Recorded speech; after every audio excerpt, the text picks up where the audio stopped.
Kaboom! The ship's cannon fired suddenly, sending the slave woman on deck scurrying for cover.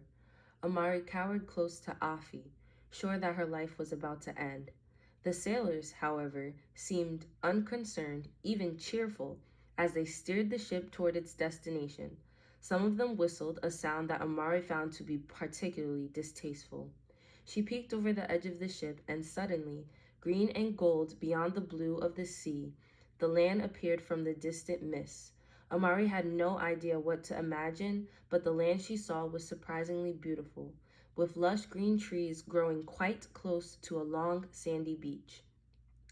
Afi, she whispered, the land is lovely. I thought it must surely be an ugly place.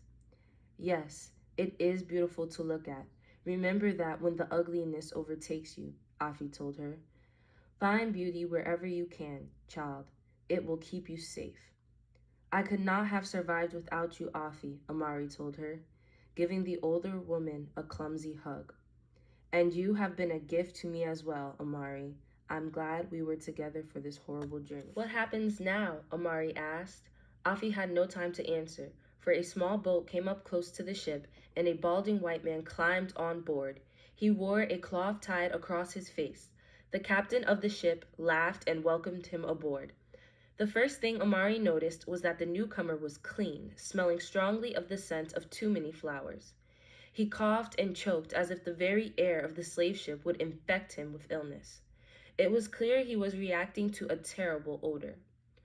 Amari could make out only a few of the words between them. She could figure out the words stink and slave and cargo, and that the man who had come on board was some sort of official from the land they were heading toward. Amari realized as she listened intently to their conversation that she and her fellow slaves were the cargo. Then she saw the captain hand something to the man. It was a small leather pouch that bulged with silver objects. The man took it greedily and stuffed it into his shirt. The captain then laughed again and pointed to Afi and Amari and the other women on deck. The man walked over to the slave woman and rubbed his hands together. With a look that seemed to Amari to combine disgust as well as desire. He proceeded to examine each of the women slaves very carefully. Afi was called first. Like the rest of the women, she was just about naked. He checked every bone and muscle of her body by running his hands over her, noting flaws or bruises. Afi's back showed many scars, and he frowned with displeasure. He looked inside her mouth and checked her teeth.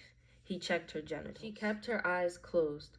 Amari knew that Afi's mind was in another place. Good breeder, she heard the man say as he smacked Afi on the buttocks. Amari did not know what that meant.